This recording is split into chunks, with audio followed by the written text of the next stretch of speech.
जी नमस्कार, मेरा नाम राकेश कुमार। स्वागत है आपका राकेश कुमार ऑफिशियल के यूट्यूब चैनल पे। हाजिर हूँ आपके सामने आज के क्लास के साथ। जैसा कि आप जानते हैं, हमने लास्ट क्लास में जो है संविधान का भाग 2 नागरिकता यानी सिटीजनशिप के बारे में पढ़ा। हमने उस क्लास में ये देखा कि नागरिकता क्या है, ठीक है? नागरिकता से संबंधित अनुच्छेद 5 से लेकर के 11 तक इन अनुच्छेदों में क्या-क्या था, हमने डिटेल से पढ़ा। आज हम देखेंगे कि नागरिकता जो है प्राप्त करने की क्या-क्या विधियाँ हैं, ठीक है? नागरिकता प्राप्त करने की क्या-क्या विधियाँ हैं, ठीक है? तो हम बात करते हैं नागरिकता जो है कैसे-कैसे प्राप्त की जाती है, यानी कि नागरिकता प्राप्त करने के लिए क्या विधियाँ हैं, ठीक है? नागरिकता जो है वह कैसे प्राप्त की जा सकती है, यानी सिटीजनशिप।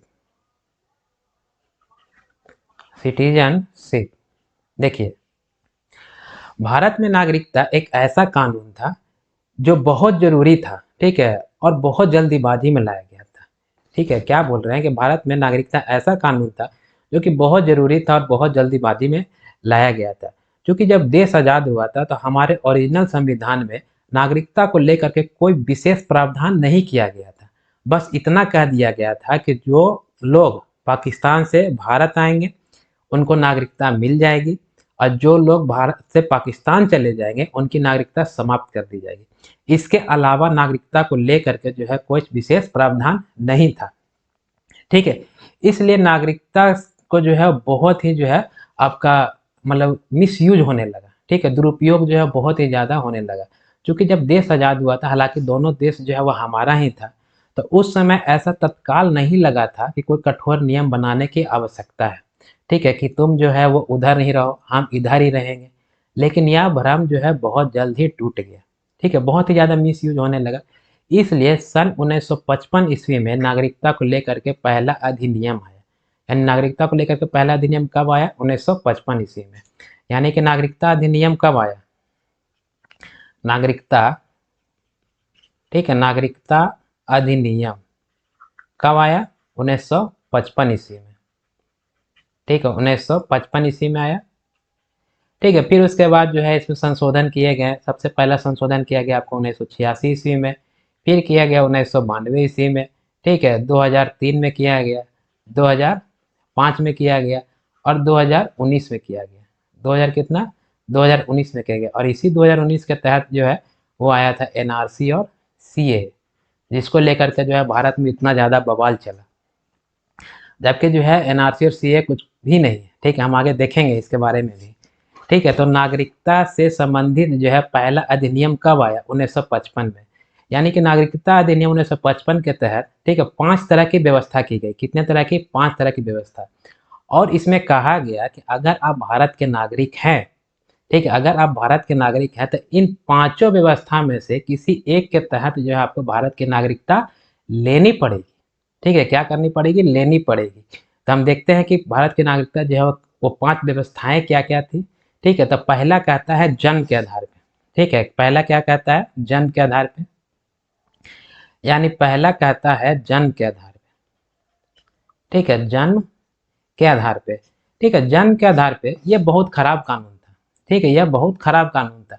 इसमें किसी को भी जो है नागरिकता मिल जाती थी, यानी कि जो भी भारत में जिसका भी जन्म हुआ, वह क्या हो गया? भारत का नागरिक हो गया। तो पता चला कि कोई जो है वो भारत घूमने आया, ठीक है? भारत घूमने आया, उसका यहाँ बच्चा पैदा हो गया, तो उसके बच्चों को क्या होगा? भारत का नागरिक हो जाएगा, ठीक है? तो ये बहुत अजीब टाइप का नियम था, ठीक? तो सन 1986 ईस्वी में यानी पहला संशोधन किया गया था नागरिकता में किस कब? 1986 ईस्वी में और कहा गया कि ऐसा नहीं है, जो बचवा पैदा हो रहा है ना, उसका माता या पिता दोनों में से कोई एक जो है भारत का क्या होना चाहिए? नागरिक होना चाहिए, ठीक है? दोनों है तो कोई दिक्कत नहीं है, ठीक है? लेकिन कम से कम क्या? माता या पिता दोनों में से कोई एक क्या होना चाहिए? भारत का नागरिक होना चाहिए। साथ ही साथ जो है उसका ना मतलब दोनों की नागरिकता क्या होनी चाहिए? वैध होनी चाहिए, मतलब वैलिड होनी चाहिए। मतलब जन्म के आधार पर जो नागरिकता जो दी जाती थी, ठीक है? सबसे पहले क्या था कि किसी को भी दे दी जाती थी, ठीक है? मतलब कोई भी जो है वो भारत की नागरिकता के लिए ये हो जाता था, यानी जिसका भारत में जन्म ले लिया, ठीक है? वह क्या हो गया? भारत का नागरिक हो गया, यानी किसी को भी दे दी जाती थी, किसी को भी, ठीक है? जिसका भी भारत में जन्म हुआ।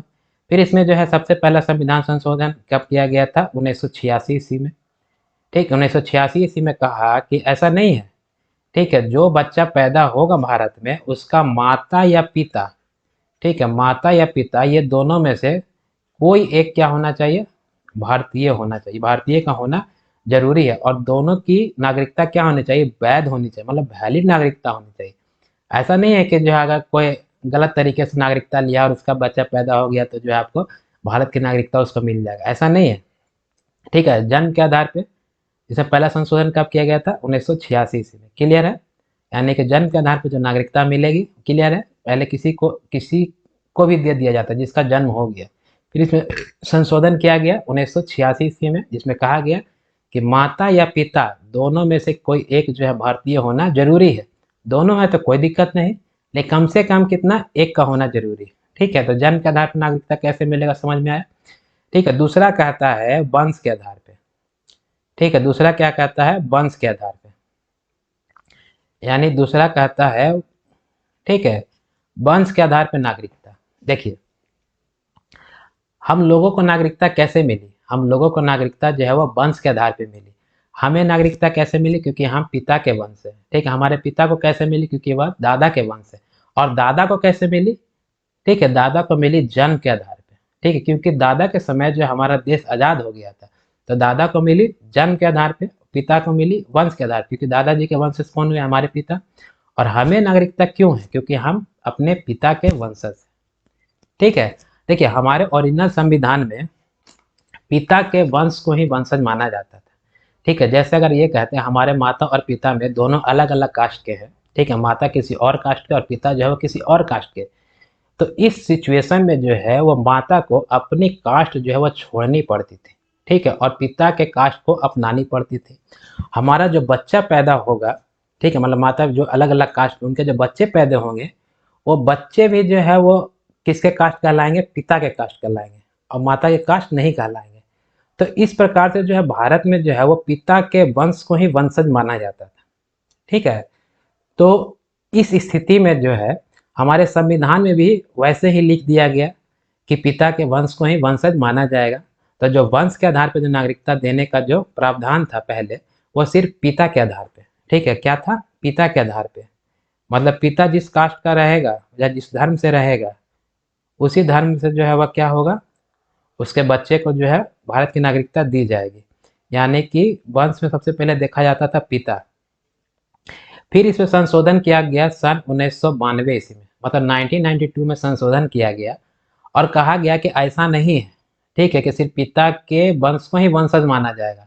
ठीक है, माता के वंश को भी वंशज माना जाएगा, मतलब पिता या माता दोनों के वंश को माना जाएगा। बात समझ में, क्लियर है, क्लियर है।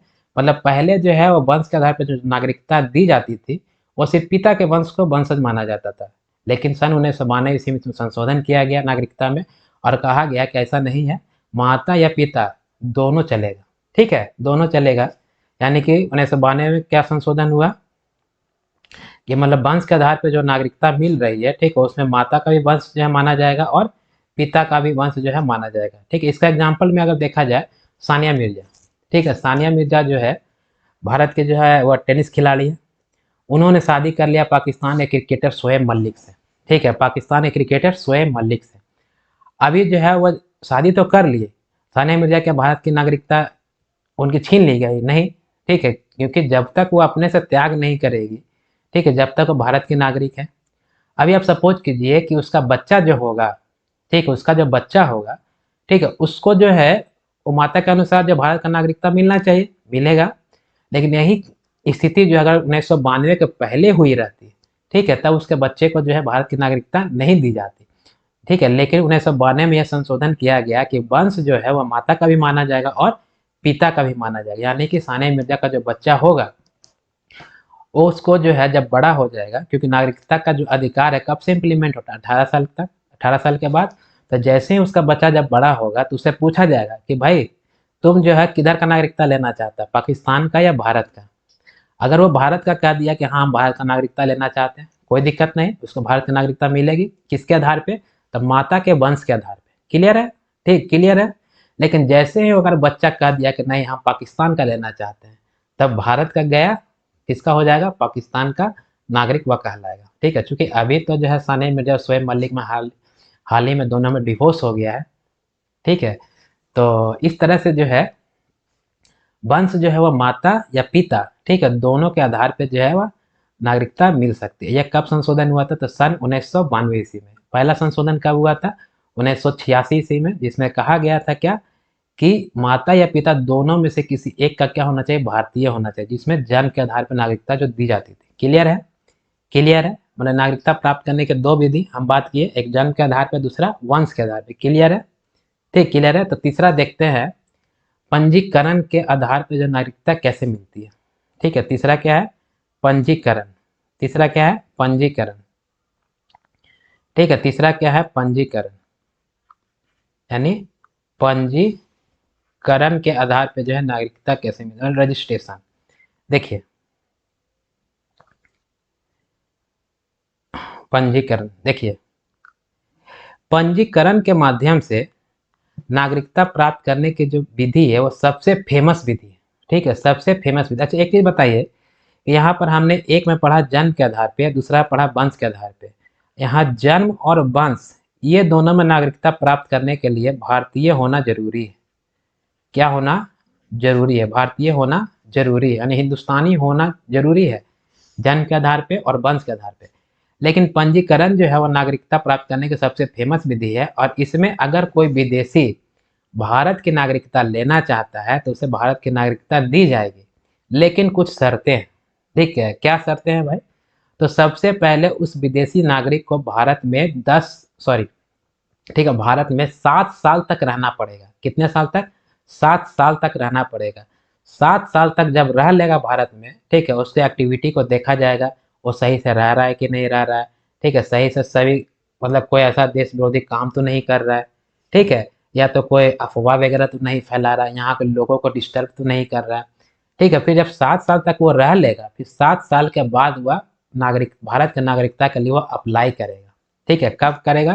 यानी कि सबसे पहला कंडीशन क्या है कि इसमें जो है कितना साल रहना है उसको? 7 साल तक। कितना साल रहना है? 7 साल तक। कितना साल रहना है? 7 साल तक जो है वह पहले भारत में रहेगा, फिर वह नागरिक सॉरी फिर वह भारत की नागरिकता के लिए अप्लाई करेगा। और जब वह अप्लाई करेगा तो गृह मंत्रालय पर डिपेंड करता है कि गृह मंत्रालय जो है उसे भारत की नागरिकता देंगे कि नहीं देंगे। उनका मन करेगा तो 6 महीना में भी भारत की नागरिकता दे सकते हैं। ठीक है, या तो अगर ऐसा भी हो सकता है कि मतलब 1 साल भी लगे, 2 साल भी लगे। ठीक है, या तुरंत मिल जाए, ये भी हो सकता है कि नहीं हो मिले। ठीक है, तो यह डिपेंड किस पे करेगा? यह डिपेंड करेगा गृह मंत्रालय पे। किस पे डिपेंड करेगा? ठीक है, गृह मंत्रालय पर डिपेंड करेगा कि वह भारत का जो है नागरिकता उसको देगा कि नहीं दे। किस पे डिपेंड करेगा? गृह मंत्रालय के ऊपर। क्लियर है? क्लियर है यहाँ तक?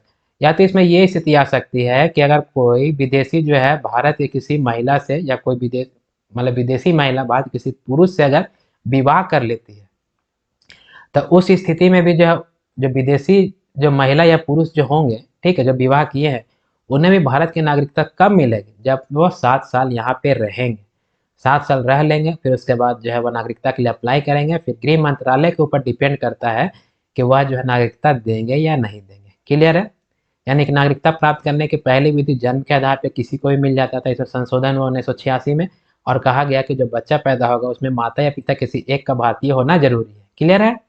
दूसरा कहता है वंश के आधार पे। हमें नागरिकता मिली है वंश के आधार पे।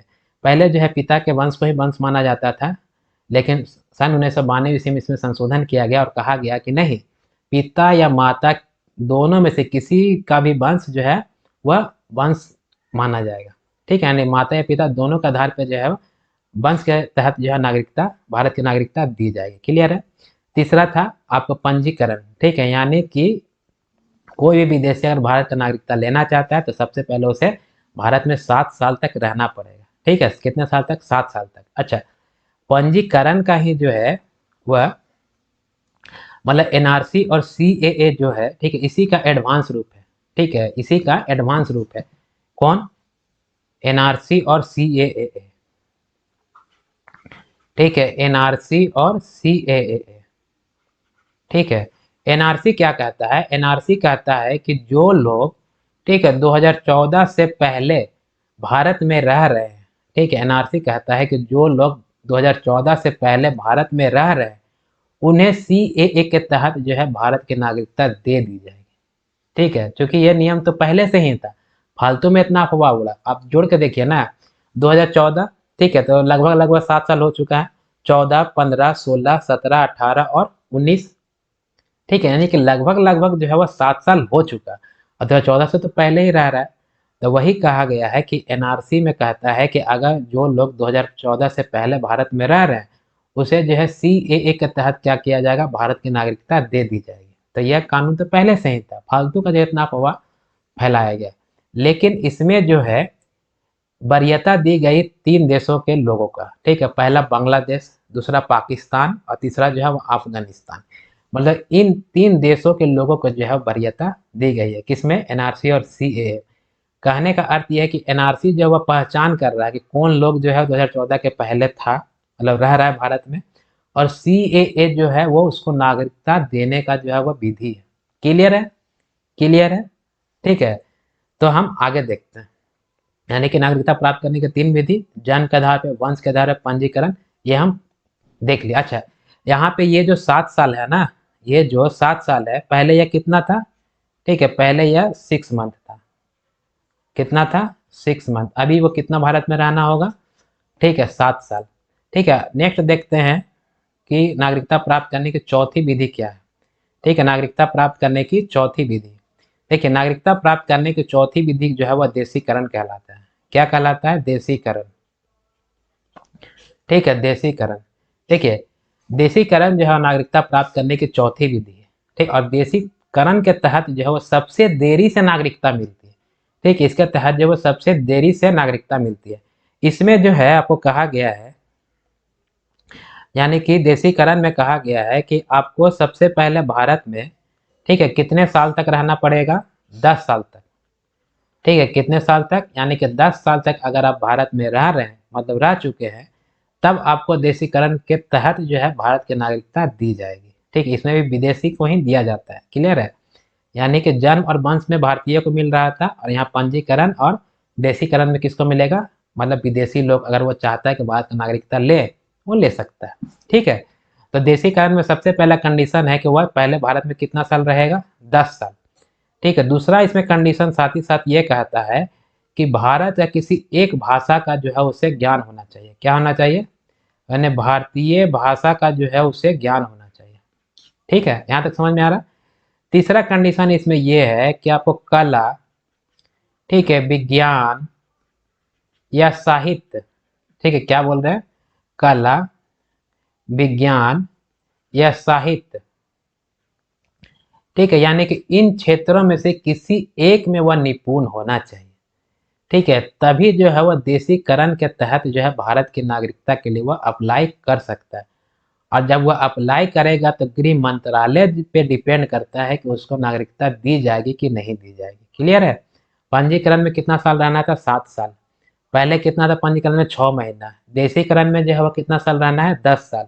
लेकिन इसमें 2 कंडीशन और ऐड हो चुके हैं कि इसमें एक भारतीय भाषा का ज्ञान होना चाहिए, साथ ही साथ कला, विज्ञान और साहित्य के क्षेत्र में निपुण होना चाहिए। ठीक है, अच्छा, ये जो 10 साल है, पहले ये कितना था, पहले था ये 5 साल। क्लियर है, यानी देशीकरण। अच्छा, जैसे इसका एग्जाम्पल अगर लेते हैं, ठीक है, तो एग्जाम्पल में इसको तो आंदनान सामी। ठीक है, आंदनान सामी जो है वह पाकिस्तान के बहुत मशहूर गायक हैं। ठीक है, जो कि गाना गीतकार है, मतलब गाना गाते हैं। कहाँ के रहने वाले थे, पाकिस्तान के। वो जो है भारत में 10 साल तक रहे। ठीक है, उन्हें भारत की भाषा भी आती है। साथ ही साथ वो संगीत कला में जो है वो निपुण है। तो उन्हें, यानी कि अदनान सामी को जो है भारत की नागरिकता दी गई। ठीक, और इसे भारत की नागरिकता कौन सा जो है मंत्रालय दिया, तो गृह मंत्रालय। क्लियर है, क्लियर है, ठीक है, यानी देशीकरण क्लियर है। ठीक है, अगला देखते हैं हम, पांचवी। ठीक है, अर्जित भूमि के आधार पे नागरिकता मिलता है। पांचवा किसके आधार पे मिलता है, तो अर्जित भूमि के आधार पे। यानी पांचवा कहता है, इसका एग्जाम्पल क्या था, अंदनान सामी। अंदनान सामी, ठीक है, ये कहाँ के रहने वाले थे, पाकिस्तान के रहने वाले थे। क्लियर है, ठीक है। पांचवा कहता है अर्जित भूमि के आधार पे। ठीक है, अर्जित भूमि के आधार पे। अर्जित भूमि के आधार पे। देखिए, संसद में जो है ऐसा प्रावधान है कि भारत जो है वो किसी भी विदेशी राज्य को भारत में मिला लेगा। ठीक है, तो अगर जो है वो कोई विदेशी राज्य को भारत में मिलाएगा तो उस विदेशी राज्य के जो लोग होंगे, जो नागरिक होंगे, उन्हें भी तो भारत की नागरिकता देनी होगी। ठीक है, तो ये आपका नागरिकता प्राप्त करने की जो पांचवी विधि है वही कहता है कि अगर वो भारत जो है कोई विदेशी राज्य को मिला लिया है तो उस विदेशी राज्य में रहने वाले जो लोग हैं वो क्या होंगे, भारत के नागरिक हो जाएंगे। क्लियर है? ऐसा हुआ है। ठीक है, ऐसा हुआ है आपका 16 मई। ठीक है, कब? 16 मई 1975 ईस्वी को जो है सिक्किम को मिलाया गया था। ठीक है, मैंने पहले बताया भी है कि 16 मई 1975 ईस्वी को किसे मिलाया गया था? सिक्किम को। किसे मिलाया गया था? सिक्किम को जो है भारत का राज्य बना लिया गया था 16 मई 1975 को। तब जो है सिक्किम के जो लोग हैं उन्हें भी भारत की नागरिकता तो देनी होगी क्योंकि वो भारत का राज्य बन चुका है। कब बना है? 16 मई 1975 ईस्वी में। तो इस प्रकार से जो अगर भारत जो है आगे चल कर के पाकिस्तान को भारत में मिला ले, ठीक है, आपका पाक अधिकृत कश्मीर को भारत में मिला ले, तो पाकिस्तान के लोग भी जो क्या हो जाएंगे, जो है भारत के नागरिक हो जाएंगे। किस आधार पे? तो अर्जित भूमि के आधार पे। क्लियर है? यानी नागरिकता प्राप्त करने की 5 विधियां। ठीक है, कौन कौन से? पहला, जन्म के आधार पे किसी को भी मिल सकता है। इसमें पहला संशोधन किया गया 1986 ईस्वी में। इसमें कहा गया कि जन्म के आधार पर ऐसा नहीं चलेगा, माता या पिता किसी एक का भारतीय होना जरूरी है। दोनों है तो कोई दिक्कत नहीं है, लेकिन कम से कम एक का होना जरूरी है। दूसरा कहा आपका वंश के आधार पे, हमें नागरिकता क्यों है? क्योंकि हम अपने पिता के वंशज हैं। ठीक है, अब पिताजी को क्यों है? क्योंकि वह दादाजी के वंशज है। दादा को नागरिकता कैसे मिली? क्योंकि जन्म के आधार पर, उस समय देश आजाद हो गया था। फिर इसमें वंश के आधार पर जो नागरिकता मिल रही है, इसमें संशोधन किया गया 1992 ईस्वी में, क्योंकि संविधान में जो है वो पिता के वंश को ही वंशज माना जाता था। तब 1992 ईस्वी में संशोधन करके इसमें कहा गया कि ऐसा नहीं है, सिर्फ पिता के वंश को ही वंशज नहीं माना जाएगा, यानी माता और पिता दोनों के वंश को वंशज माना जाएगा। ठीक है, तो यह किया गया संशोधन कब? 1992 ईस्वी में। फिर जो है आपको इसकी तीसरी विधि जो है वो पंजीकरण। तीसरी विधि क्या है? पंजीकरण। पंजीकरण के तहत जो है अगर कोई भी विदेशी भारत की नागरिकता लेना चाहता है वो ले सकता है, इंडिपेंडेंट है, लेकिन उसके लिए कंडीशन ये है कि वह भारत में 7 साल रहेगा, तब वह नागरिकता के लिए अप्लाई करेगा। फिर गृह मंत्रालय डिसाइड करेगी कि उसको नागरिकता देना है कि नहीं देना है। ठीक है, या तो इसमें यह भी हो सकता है कि अगर वह विवाह, भारत में आकर के विवाह कर लिया है और वह भारत से नागरिकता लेना चाहता है तो उस कंडीशन में भी इसको कितने साल रहने होंगे? 7 साल। क्लियर है? क्लियर है? पहले ये अवधि कितना था? 6 महीना।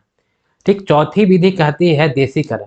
ठीक है, देशीकरण के तहत जो नागरिकता मिलती है सबसे देरी से मिलती है, क्योंकि इसमें जो है कितने साल तक आपको भारत में रहने होंगे? 10 साल तक। यह अवधि पहले कितनी थी? 5 साल। साथ ही साथ इसमें जो है भारतीय भाषा का ज्ञान होना जरूरी है। ठीक है, और एक कंडीशन इसमें था कि आपको कला, साहित्य या विज्ञान किसी एक क्षेत्र में क्या होना चाहिए? निपुण होना चाहिए। और नागरिकता प्राप्त करने की पांचवी और अंतिम विधि है अर्जित भूमि के आधार पे। यानी कि अगर किसी भारत जो है किसी विदेशी राज्य को भारत में मिला लेगा तो वहाँ जो है उस राज्य के लोगों को भारत की नागरिकता मिल जाएगी, ऑटोमेटिक मिल जाएगी, क्योंकि ये कानून जो है पहले से बनाया गया है। और ये इसका जीता जागा एग्जाम्पल क्या है? 16 मई 1975 ईस्वी को सिक्किम को भारत का 22वां राज्य बनाया गया था। ये हमने पढ़ा दिया है। ठीक है, सिक्किम को जो है 22वां राज्य बनाया गया था। ठीक है, किस संविधान संशोधन के तहत बताइए? हमने पढ़ाया है तो 36वां संविधान संशोधन के तहत। कब? 1975 ईस्वी में। ठीक है, 1975 ईस्वी में कैमा राज्य 22वां राज्य बनाया गया था। क्लियर है? इसके पहले जो है 35वां संविधान संशोधन किया गया था, ठीक, 1974 ईस्वी में, और उसके तहत जो है वो सिक्किम को सह राज्य बनाया गया था। क्या बनाया गया था? सह राज्य। क्लियर है? सह राज्य। फिर 1 साल के बाद 75 में 36वां संविधान संशोधन किया गया और जिसके तहत सिक्किम को भारत का 22वां राज्य बनाया गया था। तो चूंकि संविधान में ऐसा प्रावधान है कि संसद किसी भी विदेशी राज्य को भारत में मिला लेगा, और जब मिला लेगा तो वहां के रहने वाले लोगों को जो है भारत की नागरिकता देनी पड़ेगी। ठीक है, मजबूरी है, मजबूरी नहीं मतलब देना चाहिए, क्योंकि वह भारत का अंग बन चुका है। तो नागरिकता देना हमारा भी क्या है? उत्तरदायित्व बनता है। ठीक है, तो हम यहाँ तक देखे जो है कि नागरिकता प्राप्त करने की कौन कौन सी विधियां थी वो हम डिटेल से पढ़े। अभी हम देखेंगे कि नागरिकता जो है वह किन किन विधियों से हमसे जो है वह मतलब समाप्त हो सकती है। ठीक है, नागरिकता जो है वो कैसे समाप्त हो सकती है वो हम देखते हैं। तो नागरिकता जो है समाप्त होने की क्या क्या विधि है, ठीक है, यानी कि नागरिकता समाप्त होने के लिए, ठीक है, नागरिकता समाप्त कैसे होगी, कैसे हो सकती है, क्लियर है। ठीक है, तो देखिए नागरिकता जो है वह समापन विधि से समाप्त होती है। ठीक है, किस विधि से, समापन विधि से। समापन विधि में जो है वह 3 तरह की विधि बताई गई है। पहला कहता है त्याग, पहला क्या कहता है, त्याग। ठीक है, त्याग कहने का अर्थ है कि अगर कोई भारतीय अपनी इच्छा से, स्वेच्छा से अगर भारत की नागरिकता त्याग देता है और कोई विदेश का नागरिकता ले लेगा, क्योंकि यहाँ का जब त्यागेगा तो बाहर वाला का तो लेगा, तो त्याग वाला विधि कहता है कि अगर कोई भारतीय जो है अपनी स्वेच्छा से, अपनी मतलब इच्छा से अगर भारत का नागरिक त्याग देता है, भारत का नागरिकता को त्याग देता है, तो उसकी नागरिकता समाप्त हो जाएगी। क्लियर है, क्लियर है। दूसरा कहता है आपका, दूसरा कहता है बर्खास्त। ठीक है, दूसरा क्या कहता है, बर्खास्त। ठीक है, दूसरा कहता है बर्खास्त। बर्खास्त के अंतर्गत अगर कोई नागरिकता लिया है और उसका नागरिकता जो है फर्जी पाया गया, ठीक, क्या पाया गया, फर्जी पाया गया, मतलब इनवैलिड पाया गया, तब उसकी नागरिकता का जो है बर्खास्त कर दी जाएगी। ठीक है, तो दूसरी विधि हो गई बर्खास्त, पहली विधि हुई स्वेच्छा से कोई त्याग कर दिया, दूसरी विधि हुई कोई किसी का नागरिकता जो है वो फर्जी पाया गया यानी इनवैलिड पाया गया, तो उसकी नागरिकता को क्या कर दिया जाएगा, बर्खास्त कर दिया जाएगा। ठीक है, तीसरा कहता है आपको वंचित के आधार पे। किसके आधार पे, यानी कि वंचित के आधार पे। ठीक है, वंचित का मतलब होता है छीन लेना। ठीक है, वंचित का मतलब क्या होता है, छीन लेना। यानी कि अगर आप कोई देश विरोधी काम कर दिए, ठीक है, तब आपकी नागरिकता छीन ली जाएगी, मतलब आपकी नागरिकता से जो है वंचित कर दी जाएगी। ये हम पहले भी पढ़ा चुके हैं। ठीक है, पहले भी हम पढ़ा चुके हैं। आपका शायद अनुच्छेद जो है वह 10 में था। ठीक है, कि आपको नागरिकता से कोई भी वंचित नहीं कर सकते, लेकिन कुछ शर्तें हैं। ठीक है, कि अगर आप पागल हो गए हैं तब आपको नागरिकता से वंचित कर दिया, मतलब जबरदस्ती छीन लिया जाएगा। क्या करेगा भाई, पागल आदमी जो है वो पासपोर्ट बना करके या पैन कार्ड, आधार कार्ड बना करके, पता चला पागल आदमी आपका पासपोर्ट बना लिया, वो कोई विदेश में गया, वहां पे कोई कांड कर दिया, तो बदनामी किसकी होगी, देश की बदनामी होगी ना। तो इस इस आधार पे जो है अगर वो पागल हो जाता है या कोई देश विरोधी काम करता है, तो उसकी नागरिकता जबरदस्ती क्या की जाएगी, छीन ली जाएगी, यानी वंचित कर दिया जाएगा उसको नागरिकता से। क्लियर है, ठीक है, क्लियर है। यानी कि नागरिकता जो है कैसे समाप्त हो सकती है, समापन विधि से। इसमें जो है वो पहला आता है त्याग। ठीक है, मतलब त्याग कहने का अर्थ है कोई व्यक्ति जो अगर स्वेच्छा से, इच्छा से भारत की नागरिकता को मतलब त्याग देता है तो उसकी नागरिकता समाप्त हो जाएगी। दूसरा कहता है बर्खास्त। बर्खास्त के तहत जो है अगर किसी की नागरिकता फर्जी पाई गई, ठीक है, इनवैलिड पाई गई, तो उसको क्या कर दिया जाएगा, बर्खास्त कर दिया जाएगा। तीसरा कहता है आपको वंचित। ठीक है, वंचित के तहत जो है अगर कोई पागल हो गया है तब उसकी नागरिकता छीन ली जाएगी, यानी उसकी नागरिकता से वंचित कर दिया जाएगा। या कोई देश विरोधी काम कर दिया, ठीक है, तब उसकी नागरिकता क्या कर दी जाएगी, छीन ली जाएगी। क्लियर है। मतलब अभी तक हमने पढ़ा कि नागरिकता किन किन विधियों से जो है प्राप्त किया जाता है, फिर हमने पढ़ा नागरिकता किन किन विधियों से जो है वह समाप्त हो सकती है। ठीक है, इसके पहले वाले क्लास में हमने लास्ट क्लास में पढ़ा कि नागरिकता क्या है, नागरिकता से संबंधित अनुच्छेद 5, 6, 7, 8, 9, 10, 11। ठीक है, ये हम अनुच्छेदों को पढ़े, जिसे अनुच्छेद 5 कह रहा था कि नागरिकता प्रारंभ से दे दिया गया जब से संविधान लागू हुआ। अनुच्छेद 6 कहता था कि जो लोग पाकिस्तान से भारत आ रहे हैं उनको भारत की नागरिकता दी जाएगी, लेकिन कब तक आओगे, 19 जुलाई 1948, अगर इसके बाद आते हो तो परमिट रूल लगेगा। अनुच्छेद 7 कहता है कि जो लोग भारत से पाकिस्तान चले गए उनकी नागरिकता समाप्त हो जाएगी। अनुच्छेद 8 कहता था कि आप विदेश घूमेंगे, भ्रमण कीजिएगा, नागरिकता नहीं जाएगी, वहाँ पे नौकरी करते हैं नागरिकता नहीं जाएगी, विवाह कर लिए नागरिकता नहीं जाएगी। अनुच्छेद 9 कहता था कि आप विदेश भ्रमण किए तब तक ठीक है, नौकरी कर रहे हैं तब तक ठीक है, विवाह कर लीजिए फिर भी ठीक है, लेकिन जैसे ही विदेश का नागरिकता लिए, भारत वाला खत्म। ठीक है, ये किसमें कहा गया, अनुच्छेद 9 में। अनुच्छेद 10 कहता था कि नागरिकता का बना रहना, यानी कि आपको नागरिकता से कोई भी वंचित नहीं कर सकता है।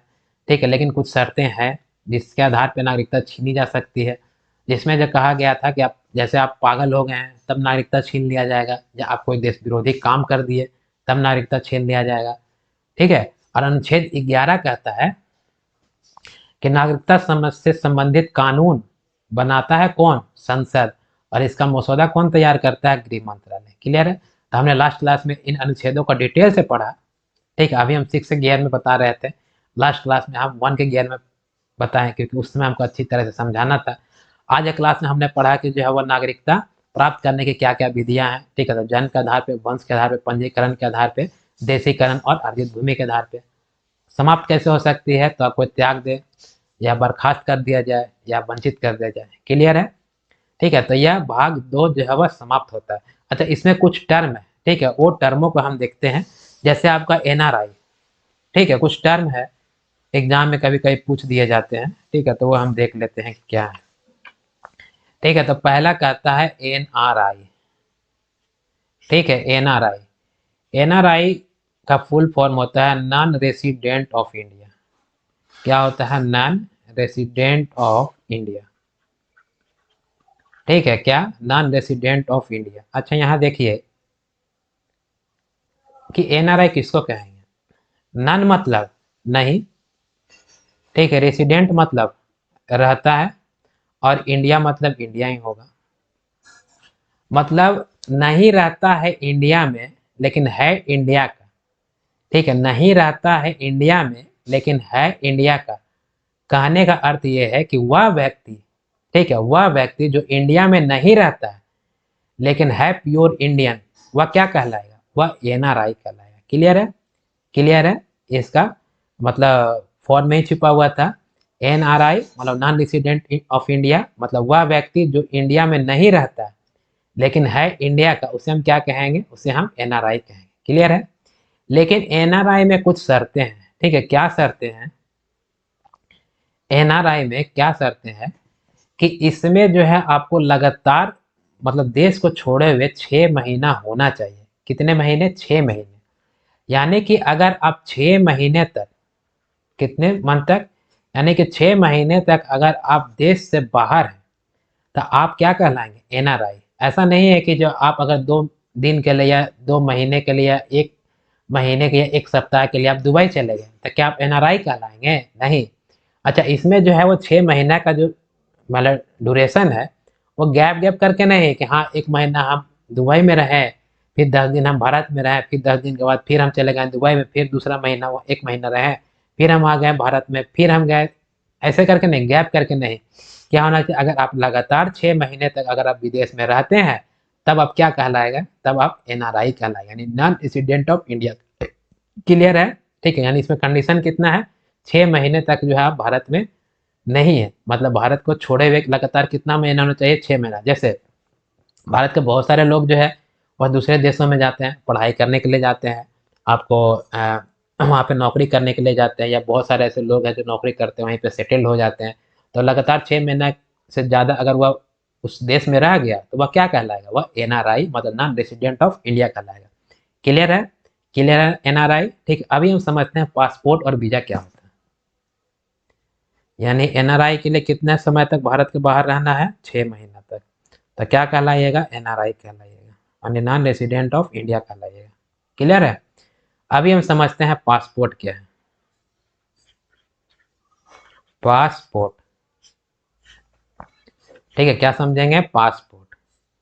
देखिए, इस पासपोर्ट का भी जो डिफिनेशन है पासपोर्ट में ही छिपा है। देखिए, जैसे पास मतलब पास करना। ठीक है। ये क्या हो गया? पास करो। ठीक। और पोर्ट मतलब होता है ट्रांजिट एरिया। क्या होता है? Transit area. ट्रांजिट एरिया मतलब वह स्थान जहां से देश छोड़ा जाता है। ठीक है। उसे हम क्या कहते हैं? Transit area. जैसे एयरपोर्ट, सी पोर्ट। ठीक है। जैसे एयरपोर्ट से क्या करते हैं लोग? देश छोड़ करके दूसरे देशों में जाते हैं। तब पासपोर्ट क्या है?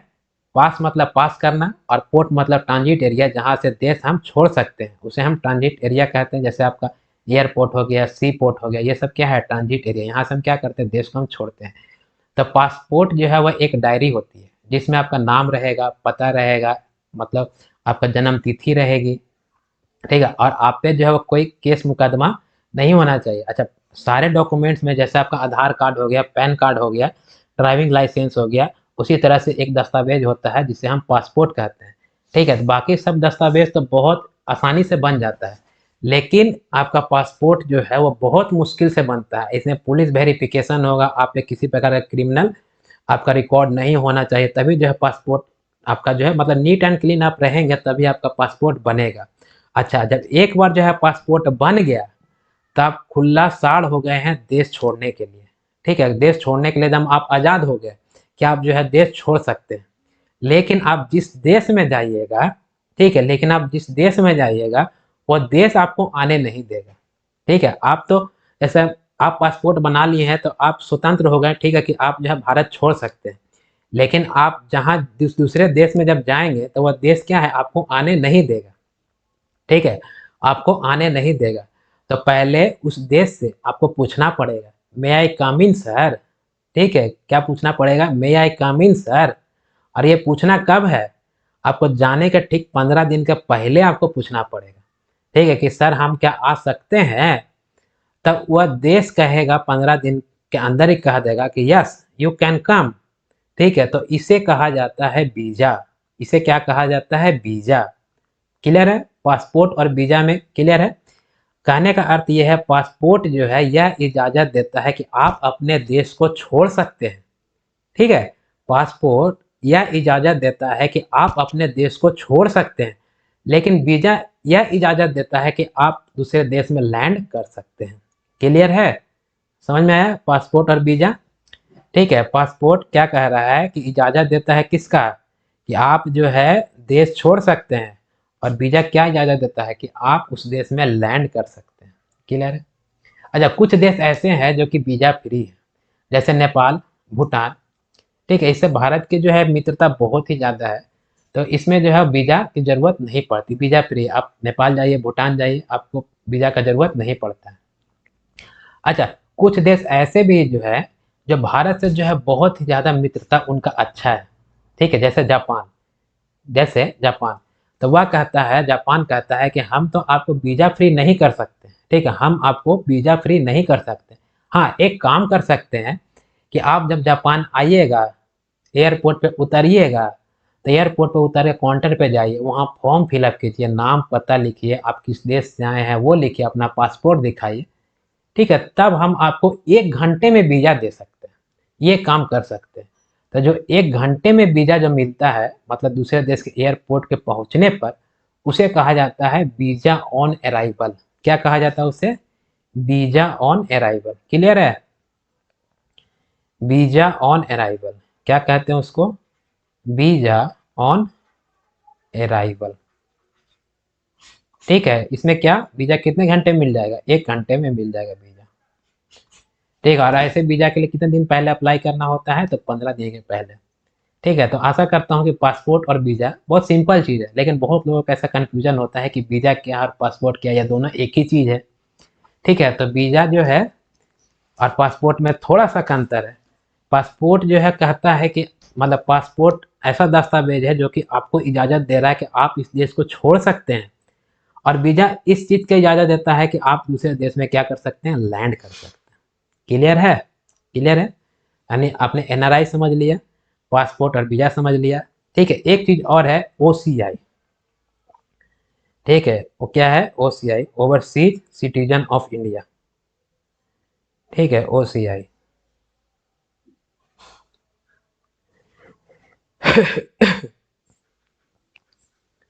ओवर, सॉरी, ठीक है, क्या है, ओसीआई।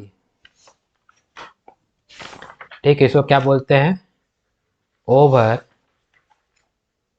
क्या बोलते हैं, ओवरसीज। ठीक है, overseas citizen of India, citizen of India. देखिए, ओवरसीज सिटीजन ऑफ इंडिया क्या है कि इसे जो है वह 2005 में, ठीक है, लक्ष्मीमल सिंघवी समिति द्वारा जोड़ा गया था। कब जोड़ा गया है, 2005 में लक्ष्मीमल सिंघवी समिति द्वारा इसे जोड़ा गया। ठीक है, कब जोड़ा गया, 2005 में लक्ष्मी मल सिंघवी समिति द्वारा। ठीक है, सिंघवी समिति द्वारा कब जोड़ा गया? 2005 में। इसका मतलब होता है ओवरसीज सिटीजन ऑफ इंडिया। देखिए ये क्या है उसे समझते हैं। जैसे मान लिया जाए कोई भारत का नागरिक है, ठीक, विदेश में गया, विदेश जा करके जो है वहाँ मतलब पढ़ाई किया, वहाँ पे सेटल्ड हो गया, और सेटल्ड हो करके वो विदेश का नागरिकता ले लिया। ठीक है, विदेश का नागरिकता ले लिया, और तब जब विदेश का ले लेगा तो यहाँ का नागरिकता क्या होगा? समाप्त हो जाएगा, ऑटोमेटिक समाप्त हो जाएगा। अनुच्छेद हमारा 9 कहता है कि अगर भारत विदेश का नहीं है तो भारत का खत्म। तो जो बड़े बड़े उद्योगपति वगैरह हैं या बड़े बड़े डॉक्टर हैं या नासा के वैज्ञानिक जो भारत से कहाँ चले गए? दूसरे देश में चले गए।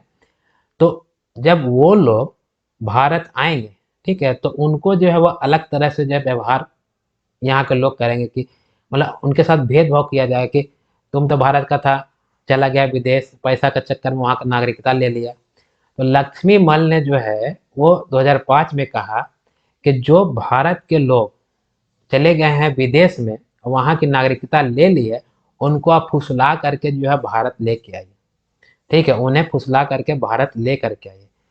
तो इस ओसीआई जो है एक नागरिकता है। ठीक, ओसीआई क्या है? एक नागरिकता है, जिसके तहत जो है वह भारत के नागरिक जो जो काम करेगा वो सब काम जो है वो ओसीआई वाले करेंगे। मतलब वो विदेश का भी नागरिकता ले भी चुका है, फिर भी जो है उस उन लोगों के साथ जो है भारत में किसी प्रकार का भेदभाव नहीं किया जाएगा। ठीक है, हाँ, सिर्फ जो है वो वोट डालने का अधिकार जो है वो ओसीआई को नहीं होगा। क्या डालने का अधिकार नहीं होगा? ओसीआई को वोट डालने का अधिकार नहीं होगा। ठीक है, इसमें क्या होगा कि सिर्फ वह वोट नहीं डाल सकता है। क्लियर है? मतलब भारत का जो नागरिक विदेश में चला गया, वहाँ का नागरिकता ले लिया, ठीक है, और जब वह भारत घूमने आएगा तो उसके साथ बहुत भेदभाव होगा। ठीक है, बार बार जो है पूछना पड़ेगा कि जो है वो मतलब कहीं घूमने गया तो उसके उससे जो है वह एंट्री चार्ज अलग लिया जा रहा है। भारत वाले लोग के साथ अलग एंट्री चार्ज लिया, तो उसके साथ लगा कि देखो तो हम पहले भारत के थे, विदेश में गए तो हमारे साथ जो है भेदभाव हो रहा है।